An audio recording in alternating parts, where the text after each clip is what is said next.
All right, let's get right into it. Let's discuss these streaming numbers. Now that Drake's return album from losing the battle to Kendrick Lamar has fully charted, and its first week sales are about 260,000 copies. Now this is for the album, the joint album with Party Next Door, Some Sexy Songs for You. And people are acting like this is some kind of awesome feat for Drake, that it proves that his career is not over, though I don't think anybody ever really claimed his career was going to be over. He's just not going to be the top artist anymore, or even one of the top artists. He's on the way down. And we're going to go through some numbers to show why he may have never been really the top artist. Shocker, right? But let's get into these real numbers. Now, first off, we know that currently Kendrick Lamar is above Drake in almost every category. Now, first off, this album that was just released would be one of his worst charting albums for first week sales. But let's forget about first week sales. Where the discussion is, and the argument is between the Drake fans and the Kendrick fans, is who's the better artist and who's the more impactful artist, right? As Kendrick said during the Super Bowl halftime show, you can't fake influence. Well, let's see exactly what Kendrick was talking about. First, let's go to the Spotify charts and the top global artists, and I'm gonna leave it at global artists because that gives Drake a fair shot, because he's more of a global artist, at least that's what his fans claim, than Kendrick Lamar, right? Kendrick Lamar is local, he's only in the United States, and everybody across the diaspora and the world loves Drake. That's what they claim. Well, if we look at the charts here, daily top global artist, Bad Bunny is number one, who's truly a global artist, right? And then number two, we have Kendrick Lamar, Taylor Swift. Drake is at number four. Now, this is off him just releasing an album in this past week, right? So this is his peak performance, right? And as you can see, he was down one spot. He was up there with Taylor, right? He was above Taylor, I should say, when the album dropped. Taylor Swift hasn't dropped the album since last year. Kendrick Lamar hasn't dropped the album since last year. When we go to the weekly top artists globally, again, Bad Bunny number one, Kendrick number two. Now Drake, because he just dropped his album, jumps up to number three. And OVO Nation is trying to get his numbers as high as they can, as they should, since they're big fans of Drake, but it's still not penetrating the wall that Kendrick has built around his career, so to speak, right? So this is what's happening now, but Drake fans like to lean on the past and his past numbers and his past dominance, right? He's been at the top of the game for 15 years.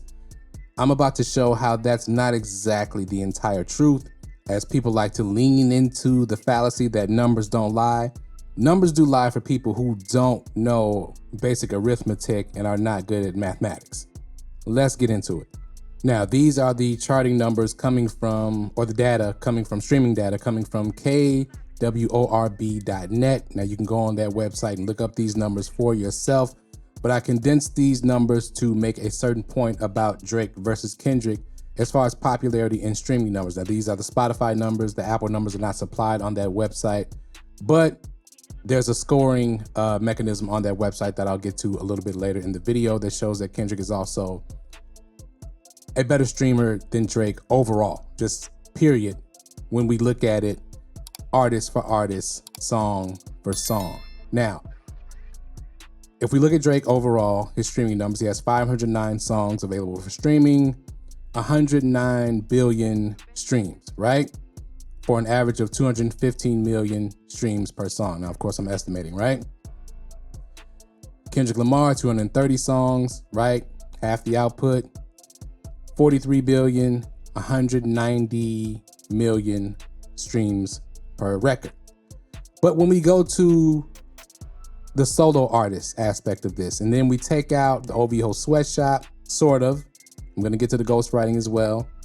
But when we take out features, when we take out marketing, when we take out backdoor deals, and we just go solo artist for solo artist, who's more popular?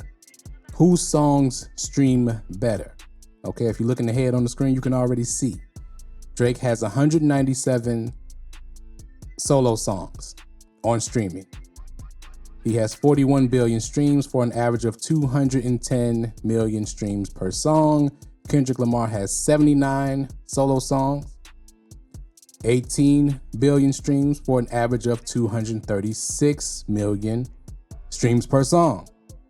So Kendrick as a solo artist is 26 million strong, 26 million streams per song better than Drake is. And that's what You Can't Fake Influence is about. That's what being a true artist, that's where that comes into play. Now, this does not mean Drake is not good or great at what he does. It just means that he's definitely not better than Kendrick Lamar as an artist, as a solo artist. The OVO sweatshop, the ghostwriting, all that comes into play, especially when you look at the output of songs and records, okay?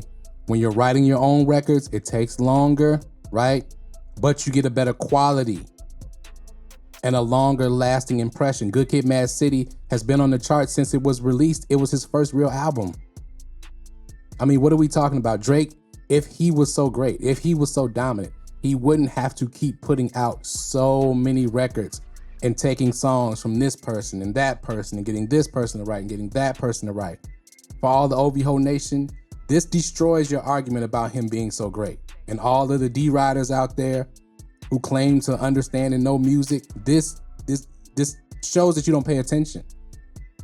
And you probably don't know much about music. Sorry, that's just the truth. There's a lot of people out there who just go with what they heard and what everybody else is saying, what the popular narrative is, and they don't really have an opinion of their own and dig into the numbers. Now, on that website, KWORB.net, they also have a scoring system, a ranking system of the artist's streaming power on each platform. And they have a scoring system there. And you'll see tweets and IG posts and things about that, about Drake still being the #1 streaming artist and this artist is #1 streaming and that. These are the real numbers right here. These are the raw numbers right here. And we see Kendrick Lamar is in position 1. If you look to the far left of the screen, Drake is ranked 5. This is overall, okay? If we go to Apple Music, we know Drake has had a deal with Apple Music for about a decade. Kendrick outranks him right now in Apple Music. Spotify is not even close. Drake should have never included them in a lawsuit. That was just dumb. So he'll probably never chart very well there again. Even though he has dominated Spotify in the past. Technically, as I just showed you, that's not exactly true. iTunes, Kendrick, 523.45. YouTube, Kendrick, destroying them, 646-32. Also shouldn't have included them in a lawsuit at all, or their content creators. That was dumb. Shazam, Kendrick. Deezer, Kendrick. And this United States is both of their top countries. Drake is not even, Canada's not even his top country, which is kind of weird, but I digress on that point. So see, you don't have to pontificate for an hour about who's better. Just go to the actual facts and the numbers. This shows it right here. Kendrick Lamar is a better artist, and in my estimation has been a better artist. And it's shown just because he doesn't have to try to release an album every year. His first album is still in the Billboard top 100 chart albums. It's never left the charts. That's impact. That's real artistry. That's Michael Jackson, Prince level artistry, you know, and Drake is a great artist in his own right. He's just not better than Kendrick Lamar. Never really has been. All right. Again, narrative pushing, industry pushing, you know, this is where the accusations of him being an industry plant come from, because the output, the ghostwriting, the stealing of the songs, the hopping on waves, all of those things are more marketing than they are creativity. You know, doesn't mean Drake is not great, doesn't mean that he's not better than a lot of other artists, but this battle with Kendrick was never going to be in his favor unless the marketing and all of that was able to push him to the top. I mean, it didn't help him against Pusha T. Pusha T is a much lesser known artist than Kendrick Lamar is, so I don't know why anybody ever thought that this would not be the outcome. So that's all I got, man. Let me know what you think in the comments below. Anybody who wants to argue with you about this, just show them this video. Share this video with them. This should quell any arguments anybody has because this is what they lean on the most, is the numbers. When people want to argue Kendrick versus Drake, this shows you that the numbers are actually in Kendrick's favor, and they have been for a long time.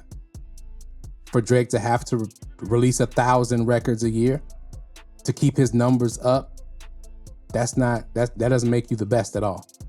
A lot of people score a lot of points. Michael Jordan still holds the record for averaging the most points per game. That's what leads to winning the game. And Kendrick puts up the most points per game. Okay, whenever he releases an album, everything stops and everybody goes to hear what Kendrick has to say. That's just what it is, man. It's not D-Ride and it's not none of that. It's not being biased. It's what it is. Unfortunately for you all that don't like to think and hate people who make music and create art that makes you think. So that's all I got. Let me know what you think in the comments below. Hit that like button if you haven't hit that like button already, as you should have. Hit that subscribe button if you're not subscribed. Hit that notification bell. Share this video. Tell a friend to tell a friend. Thank y'all for watching as always.